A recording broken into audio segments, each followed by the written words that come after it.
It's another year of WWE 2K. Another year where I get to dominate this game on consoles. Another year even stronger. Or is it?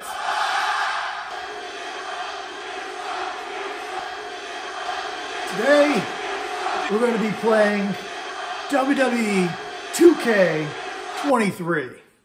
Or as I like to call it, John Cena Payday. Today, we're going to test out some new modes. Or same modes that were in last year's edition, but just with little tweaks. We're going to do the tutorial. We're going to do My Rise. We're going to do the showcase mode. And we're going to do community creations. Who's with me? Let's get this party started. I'm coming for you, WWE 2K23. So without further ado, let's get this game fired up. It's going to take a couple hours for this to install. I'm going to get ready, and I'm going to get fired up for this game. WWE 2K23, let's see what this edition has that last year's doesn't. So right off the bat, I'm not impressed with yearly editions. Not much changes between each wrestling game besides aesthetic changes. WWE 2K22 was a huge advantage over previous editions because there was a longer development time. It was really a huge jump from every aspect, from gameplay mechanics to graphics. So WWE 2K23, with less than a year of development time, I'm not expecting much here. Even from the initial menus, the menus look the same. The soundtrack is better, but everything else in terms of the navigation, the looks of the menus, the arenas, a pretty good selection here, but otherwise this just seems like WWE 2K22 all over again. Not necessarily a bad thing, but just it's an aesthetic change, not much else. So first things first, let's start off with the tutorial. And this time, Xavier Woods is hosting the tutorial. And he's a lot more fired up and a lot more easier to get into than previous year's tutorial. So I do enjoy this little jump in energy from previous editions, but it's all the same here. The gameplay feels the same. The tutorial gets you the basics. It won't get you to some of the more complex moves that you learn over the course of the game, but at least it gets you started. And the big thing about this tutorial segment is that it lays the groundwork for what this game is really about. It showcases John Cena throughout the entire game, and this definitely sets up that John Cena is the major player here. Next up, let's check out the roster, and of course, if you're a big fan of John Cena, there are dozens of different costumes and alternates to choose from for John Cena. And a big thing about this game is that there are a lot of female legends that have been added this year. And of course, my favorites, Lita and Trish Stratus, have been added to this game. I've been waiting for these wrestlers to be included in a WWE game for so long. And so I'm excited to see how they look in this game with PS5 graphics. This is where I start to see issues with some of the graphics. With last year's edition, it was a huge improvement from the previous 2K games. It was a very outdated engine. They took 2 years to really build it up. And to see some of the wrestlers that have been added this year, not the same level of detention, especially for those characters that you can't really scan their faces like Lita or Trish Stratus. They don't look that great, and really it looks like these models are back from the Xbox days. And I mean the original Xbox days. So there's Lita. She looks decent at certain angles. Trish Stratus fares worse. So a lot of these face models look pretty terrible. They should look a lot better given that this is PS5. This is a fairly new generation of consoles. And these character models, at least some of them, look so outdated. Next up is Stacy Keibler in China. Also characters I'm excited about. Stacy Keibler looks pretty good. But China looks spot on. This is a really good character model. Again, guys, some of the character models are going to look pretty terrible. Some of them are going to look spot on. And it really just goes to show you that even with these new generation consoles, they still can't get some of these character models right. And for some reason, Bad Bunny's in this game. So let's move on to My Rise, which is already a benefit from previous years in terms of allowing you to import characters or created characters. So in this case, I've already downloaded from Community Creations Sting. And it's a really good character model. I really want to play a career mode with MyRise. So there you go. We're going to bring in Sting, import him into MyRise, and see how he does as a rookie growing through the WWE trials and tribulations. And this mode is pretty cool in terms of being different from previous years in that it doesn't feel as fake as previous WWE 2K22. In this case, you're introduced as this character, The Lock. It's your introduction to the WWE. You've already made it into live tapings, but your character, or the character you're playing, it feels more real in terms of you're thrown into this persona and this character. You've come from overseas, you've come from Japan, you've done many years already as a wrestler outside of WWE, and you as a character have been hired or have signed a contract with WWE. And the behind-the-scenes staff at WWE, like Shawn Michaels and some of the business managers and some of the other wrestlers, are telling you that, yeah, you came from somewhere else, but this is brand new. The fans have to know The Lock. They have to know who this rookie is, and you have to pretty much throw out your entire persona that as a person, as a career, you've grown to really just build up on, and now you have to build up from ground zero at WWE because you have to listen to them. You have to listen to their management. They have to tell you what to do, and you just have to follow through with it against your better judgment. And so that character, in terms of The Lock, in terms of this rookie growing through the WWE business, having to relearn how WWE does things differently, just feels more real. And his behind-the-scenes interactions with the other characters just feels like you're going against your true nature, but you're trying to do your best to understand the WWE and be able to understand how to navigate the world around you in this new career of yours. The bad thing about this career mode is that even looking at some of the behind the scenes, so you're being documented, and the character will interact with other people behind backstage, but everybody has this kind of dead look in the models themselves. Nobody kind of has a proper character model that can look at each other, that can really have interactions in terms of the facial expressions. It feels very outdated.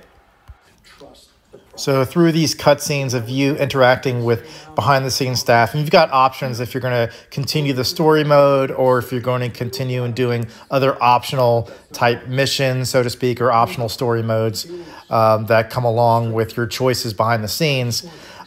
These character interactions, even though the voice acting is decent, the actual motions of the characters themselves is very, very just stilted. It feels very unreal. It doesn't feel very smooth. And again, everyone kind of suffers from dead eyes. Nobody's really looking at each other. It's just kind of these dead expressions.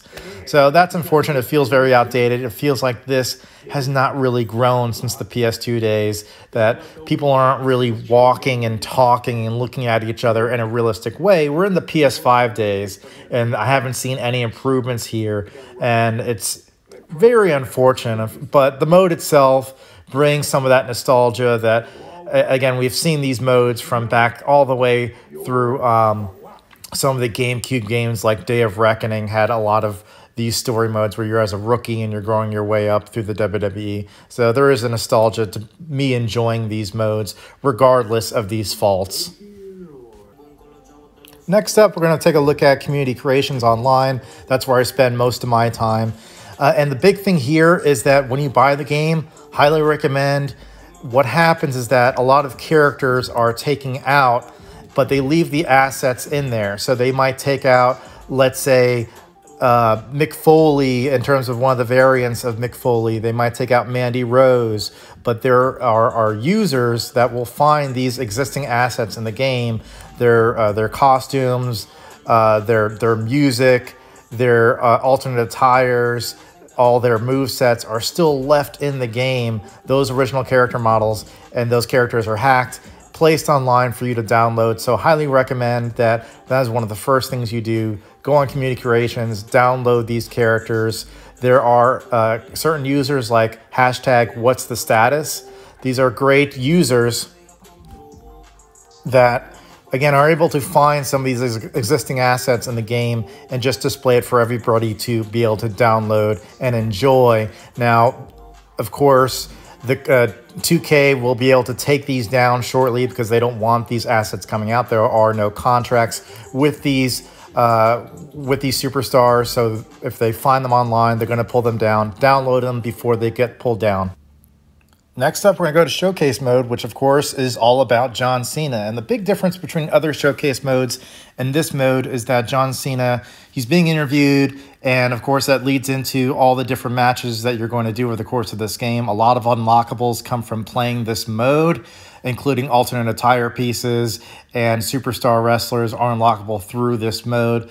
The big surprise about this mode is that it seems to be, at least from what I can tell from my initial playthrough, and I'm still going through it, but it looks like you're playing as his adversaries, his opponents. So you're not necessarily playing as John Cena, you're playing as his opponents, and he's telling you that he learns from his failures. So this is definitely a mode to kind of be able to experience John Cena growing up through the WWE.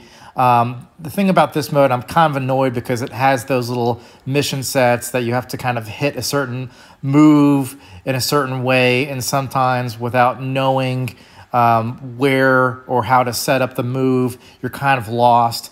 And so not one of my more favorite modes, but I do like John Cena, and I do like some of the matches that he discusses here and that you play through. Next up, we're going to play My Faction Mode, which is just your typical deck building game. This is really a pass for me. I could care less as to playing with these cards and abilities. It just feels like, I don't know, like playing with Pogs back in the day in the 90s. It's just boring. I don't even know why they put this in the game, but apparently this is a staple of 2K. I don't know. This is just a pass for me. Next up is My Universe Mode, where actually you could do 3 different career modes at the same time. You can choose a superstar, and kind of almost like the original PS1 SmackDown days, where you can just kind of go through these randomized, or they feel randomized. You go through each of these shows, you experience rivalries, you go through each, Raw, SmackDown, and then the match will start up with a cutscene, the match will end with a cutscene, and these rivalries will continue, these stories will continue over the course of weeks and I think years. I don't think there's any limitation here in terms of timeline. You can choose a superstar, and kind of you're just stuck with a superstar, and this is you experiencing these cutscenes. Otherwise, you can choose the classic mode, which gives you more editing features where you can choose everything. Belt placement, the shows themselves.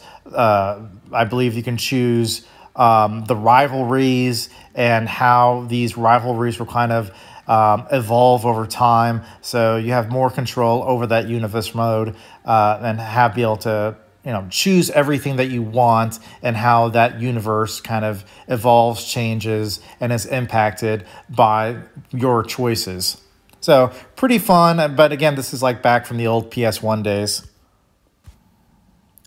Honestly, guys, I'm not seeing much different between last year and this year's. This is almost like WWE 2K 22.25. There's not much different here besides, of course, an updated roster, some better choices in terms of how they've done Universe Mode and Showcase Mode. Still working through it. This is just part 1. I'll do part 2 in another couple days to do some more in-depth my GM mode, things of that nature that I still need to experience. Of course, we all bought this game for Cody Rhodes, the American Nightmare, and that seems to be where you're slapping down your good money for. You want to be able to play this guy, and that's one of the major reasons why I bought it. I do see major improvement in being able to import your created characters into your career mode without having to kind of create that character from scratch for like the My Rise.